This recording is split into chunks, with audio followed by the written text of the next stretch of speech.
Guys, what's going on? Welcome back to the channel, and in this video I'm actually going to be doing a live stream on my Instagram answering questions. So by the way, if you're not following me on Instagram, you're kind of crazy. Okay, let's just be honest here. Links down below at Spencer J. Van. Give me a follow. And maybe next time we do one of these live streams, you'll get to actually jump on and talk to me personally. But with that being said, let's answer some questions that you guys have for me.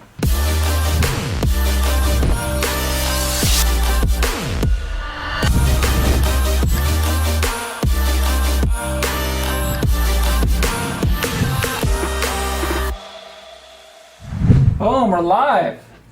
Surprise live stream. I got my camera guy here. I've got to plug in my phone. Woo! Shout out to Cameron, the camera guy. What's good? Yo, yo. He's filming everything today. How are you guys doing? Doing another Q&A today. Quick one though. Get some questions going. Hollow says, what's up, man? JP says, I want to start ASAP. Well, I appreciate that, man. Gabe just joined. Tyler, what's going on, guys? How are we doing? I'm going to wave to some of you guys. Doing another Q&A. Here we go. Can you explain the process of what happens after a client says yes? So, it's a great question. It depends on the niche and the state. But typically speaking, this is what's going to happen. After they say yes, you will send them over the contracts. You will then schedule a call with them to go through the contracts and sign it with them on the call. Okay, that way they know there's a date planned out, and it's a much higher chance that they're actually going to sign the contracts. So once you actually get the contract signed, then you send them into a deal processor. Now the deal processor changes depending on the niche. So for state funds, it's usually just the state. You just send it into the state. For mortgages and taxes, it could be the county, it could be a trustee, it could be an attorney, right? Many times it is a attorney.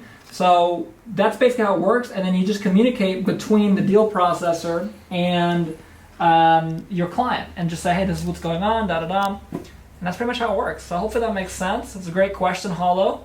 I'm going to close it out. What's going on, everyone that's jumping on? Let's see here. More questions coming in. Is wholesale easier than what you do? No. I started with wholesaling. I think this is much easier than that, but I appreciate the insight. I literally made a video about it today that I think Service Funds is not dead, and I think wholesaling is. Got another question coming in here. Do I have to physically, here it says, do I have to physically mail contracts to the client, or can I send them virtually? So yes and no. Like mortgage overages in California, you have to mail. You have to physically mail. They do not accept virtual contracts.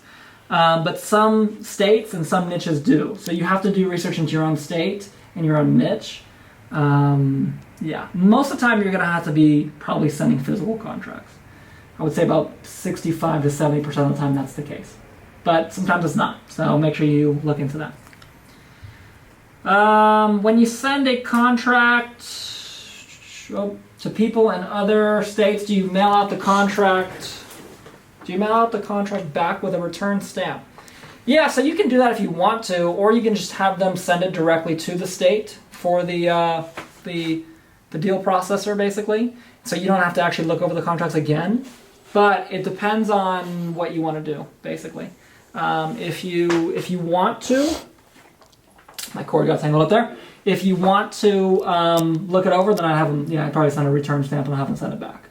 If you feel comfortable just have them send it in, then just send it in.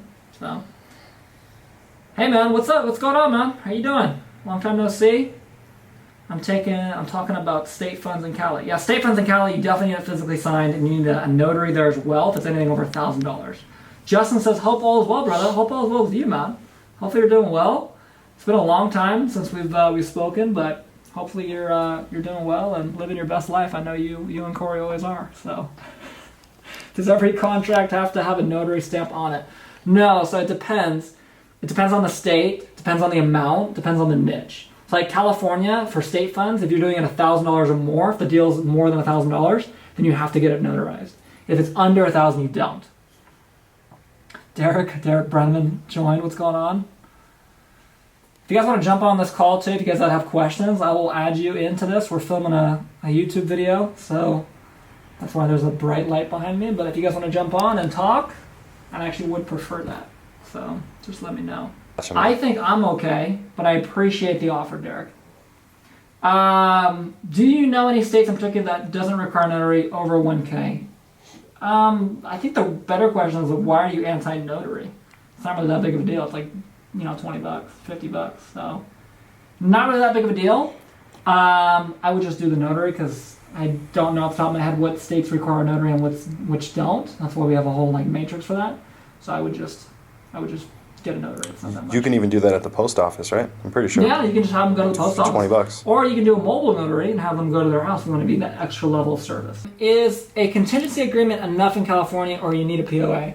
Well, that depends on the niche. So you can't do a POA for mortgage overages unless they change the law.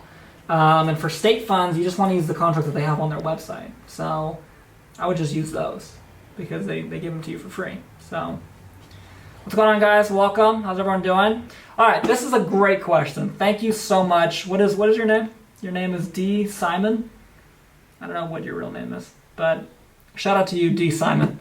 It's a great question. Great question because I'm getting so many messages about hey, how do I register in California? Here's the deal, guys. It is so easy to register in California. There's almost no requirements. As long as you're not a felon, you're pretty good, okay? Your name is Dallas? Why is Dallas Simon is your last name, Simon. That makes sense.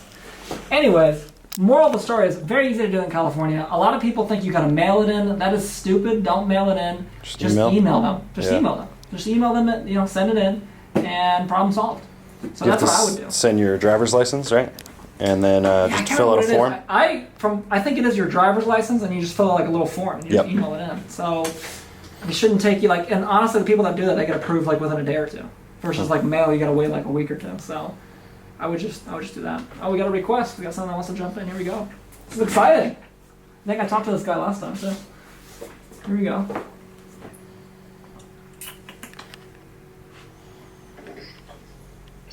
Yo, long time no see, man. How you doing? Yeah, I'm alright. Dude, you're the only one that's not too shy to jump on here, man. Oh no, I don't really care. Hey, but it was something that I wanted to ask you. You remember last time we was on live, I got off, I was like, damn, I forgot to ask him this. Turns out I forgot again. But he's failing under pressure right now, guys. This guy's not clutch. He's not clutch. I stay in Florida, so yeah. You said I can just do it in another state, right? Yeah. Is it just as easy as if somebody's staying in the state that they do it in? Yeah, I mean the only disadvantage you would have is you wouldn't be able to door knock. But I don't door knock because it's stupid. So just do cold calls. But other than that, I mean it's basically the exact same thing. So yeah. Alright, cool. And there's a lot of students in your class probably right now. But of all of them, how many actually find success? I imagine it's the ones who actually put in the work, right? Yeah, man. So basically, what we figured out is if people do what we teach them, they pretty much always get success. That's why we have a 6-month refund guarantee that says, hey, if you take these 5 actions, which is complete the course, attend X amount of coaching calls, and make X amount of calls, right? If you do those 3 to 5 things, I can't remember what they are right now, and you don't get results, we will give you your money back and money on top of that. Because at the end of the day, I'm just being honest with you guys, I'm a smart business guy. I'm not going to make that guarantee if I know it's not going to work, right? So at the end of the day, the people that do those things, they get success, and if they don't, then we give them a refund. But to be honest with you, we haven't really ran into that problem. So that's why we continue to do that guarantee. I know what I get, and I'm giving my all, work really hard at this because this is honestly what I really want, the results. Definitely, bro. So, yeah. You don't have to worry about me slacking when I get in the first. I appreciate that, man. Actually, it's funny, since you brought that up, I had this woman once that joined our program, and I'm not going to reveal her name, but she was hyping me up. Oh, Spencer, as soon as I get in there, I'm going to be taking it over. I'm going to do this, I'm going to do that. All that for months, dude. I would get an email a week for months. And I'm like, okay, I get it. I'm excited. I can't wait for you to get in here. She gets in there, and she's diligent for 3 weeks, and then just fell off the cliff. We just never heard from her again. You know what I mean? And it's you can't let that initial excitement. You gotta have the persistence and the consistency. You can't just get the excitement and then just fall off a cliff. You gotta keep the consistency going. So keep that in mind. But I appreciate it, man. Yeah. But it's probably other people who wants to get in. I'm not gonna hold up their time. I only really got questions like that. Hear from you Friday, which is tomorrow. So cool, bro. Awesome, man. Well, excited to see you in there, and yeah, man. I'm sure I'll be seeing you inside. So it's awesome, bro. Cool, man. Have a good night, bro. Yeah, take care, man. Cool, guys. Who else wants to jump on here? I got a bunch of questions coming in. Let me answer these questions. That's a good one right here. How do you convince people that you're spelled that wrong, not a scammer? That's a great question. So, first of all, watch the video I posted today on YouTube. Okay, it's about marketing. I mean, this is marketing 101 here. But, by the way, I'm looking at over here because my camera guys, we're filming a YouTube video.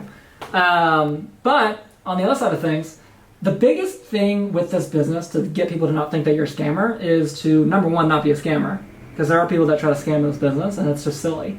But number two is, come from a place of genuinely caring about the other person on the other side of the phone. And this is true in all of business.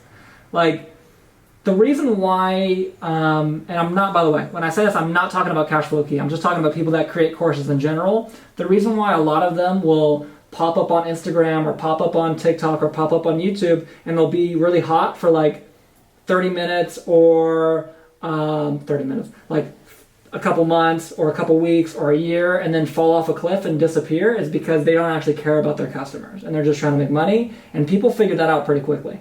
And then their brand gets destroyed, and then they're done. The reason why we've been around for so long is because we actually care about our customers and we get them really good results. Right? That's our North Star as a company, is getting everyone results that joins our program. So, same thing for you guys. When you guys are working surplus funds, you got to actually care about the other person on the other side of the line. And if you can do that, then you'll be in a really good place to succeed. With that being said, I am actually going to end this live stream because I have a meeting right now that's supposed to be starting in about 20 seconds. So I jumped on here, guys. Everyone that's watching right now, just know this Sunday on my YouTube, I'm going to be doing a live stream. It's going to be like an hour Q&A, and I'd be hanging out with there. And that may be the time that I'm giving out a couple of those free little mini courses that I've been talking about on my YouTube. Okay, I don't want to spoil it, but that may be it. So I would show up to that. Especially if you guys have more questions. But that being said, make sure you guys are giving me some hearts right there. Make sure you guys give my man right here some love as well. And I'll see you guys on the next one, guys. Have a good one, everyone. Peace. Alright, so I hope you guys enjoyed the video. If you did, remember to like this video, comment down below, and of course, hit the subscribe button, hit the notification bell. That way you guys can get notified when we do our next live stream Q&A, and you can potentially win a free mini course on that Q&A. Now, I want to let you guys know, again, we just did, I think it was last week and the weekend before, we did the live stream YouTube Q&A. We gave away 3 free courses on that live stream. But again, they're surprise live streams. You don't know when they're going to happen. You want to get notified so you can get on the live stream and win yourself a free course. So again, hit the subscribe button, hit the notification bell, and follow me on Instagram. I'm trying to get on there, answer as many questions as I can. But in the meantime, I will see you on the next video.